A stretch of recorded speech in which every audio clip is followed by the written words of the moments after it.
like, oh my gosh, what do I do? And I missed the call, and she said, you should call her back. And so I called her back, and she basically said that she had been wanting to make this phone call for a few years, which would have been, right after her and I had texted. Because we texted long after we'd broken up, but right after that would have been when she would have, started wanting to make this call, I guess.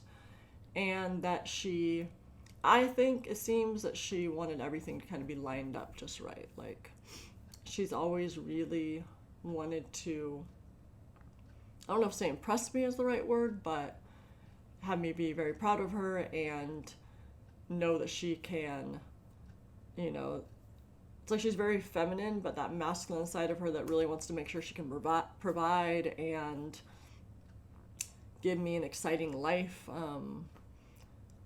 I think maybe part of that comes from, she met me as a successful fashion model and kind of going after my dreams and being in a movie. And I think it might have to do with that, or just that's just the part of her that wants to provide. And she was so in love with me.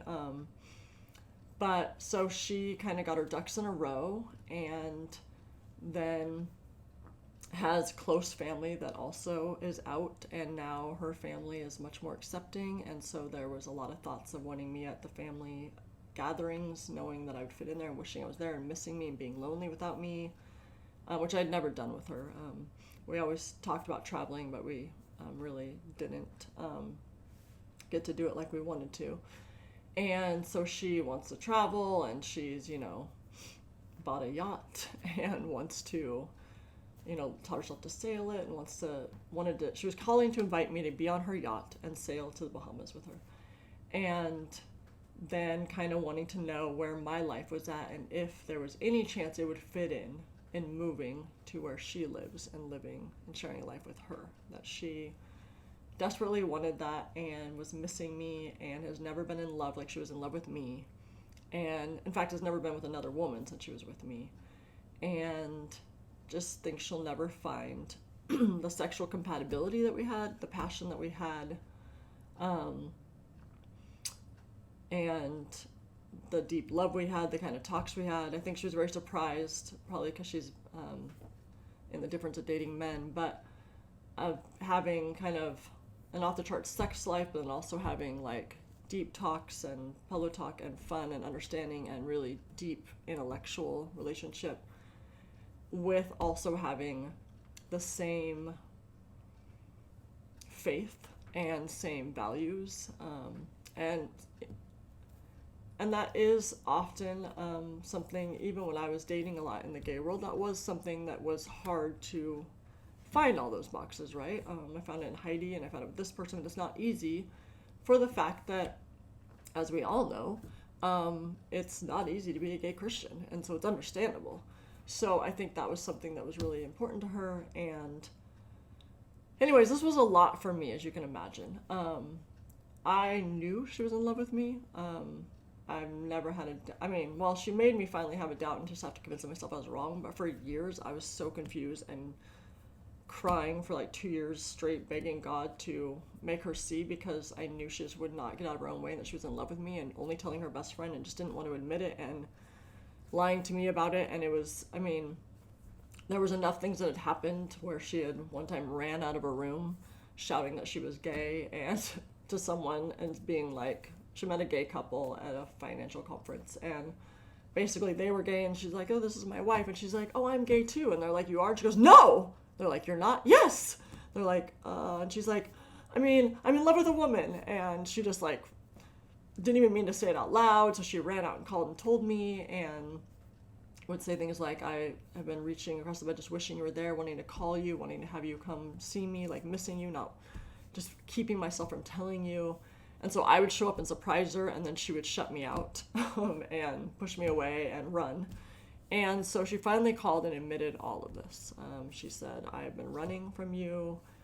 I'm in love with you. Everyone knows I'm in love with you. Like, I've been pushing you away. I've been trying to make you think that it's not true, but I'm going out of my mind, And so we had a really big talk, and it was a lot. Obviously, it was good closure for me to hear that I wasn't crazy all those years. And she admitted times where she had asked me to call her and then refused to take the phone call, and then we broke up and would never tell me what the phone call was about. And she admitted that it was that she had decided that she needed to lean on me and let me be there for her even though it was a hard time, and that she was in love with me and that she needed to let me love her, and she needed to tell me, and that I couldn't take the call when she first called. And by the time I called her back, she basically had ruminating thoughts convincing her to freak out and not make that decision and run again. And so by the time I called back, she had talked herself out of it and was running. And so she was really like owning up to all of this, and it was very obvious she's in a very different place. The place I always wanted her to be, not because I know that we would have worked, but because the place that I always wanted her to be, I knew we could have a real try. Because if anyone, I'm sure out there, anyone who's been in love knows that love is not the only thing that matters. As much as the movies want to say it, it just isn't. And you can be in love with someone and you can have passion, and even common things in common, but it doesn't mean longevity will work, and that your personalities will mesh, and that your communication, and that's something I found with Heidi, is that with Heidi I had passion and faith and values and deep conversations and all these things, but compatibility is like off the charts with us. And that was something that I had not had in that level before. And so anyway, so this was really hard for me. It was really hard for her because obviously she asked if I had roommates. Where she's like, "Oh, you're not living in New York anymore. Where are you living? LA? Oh, do you have roommates?" And I was like, "Oh, actually, I have 4 roommates."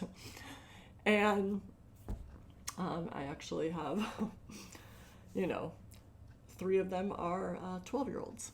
And so she was shocked to find out I had 3 kids, and and she was like, "I should have never waited this long, and of course you do, you're amazing, and I'm not surprised, and I've always been stopping myself from making this call because I was worried this was the answer, but I love you and I'm happy for you. I just always have needed to take this responsibility and tell you, and this is all on me, I waited too long." And she's like, "You always told me I would wait till it was too late."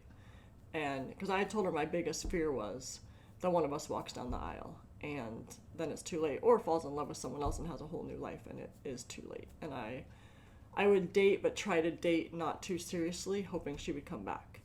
And when it finally was like, "No, this is over," I'm like, I need to fully move on.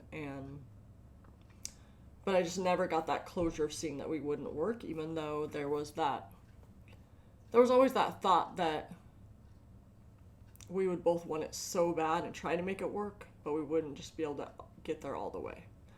But it's so much easier if you try that and really have that happen than it always being a what if, right? So it was really easy when she didn't want me and said no, or that she didn't want women and was going to go back to men, or just refused to admit her feelings. It's a lot easier there than it is having someone want you and yet you don't get to explore it. And so admittedly, even though I wish to say that it wasn't hard and that that it was just this like, "Sorry, you're too late," and there's just no feelings there anymore, I've moved on. I wish that is exactly where I was at, but why it's obviously been hard for Heidi is not exactly where I'm at. It is where I heard her voice on the phone and it all came rushing back, and I could barely breathe.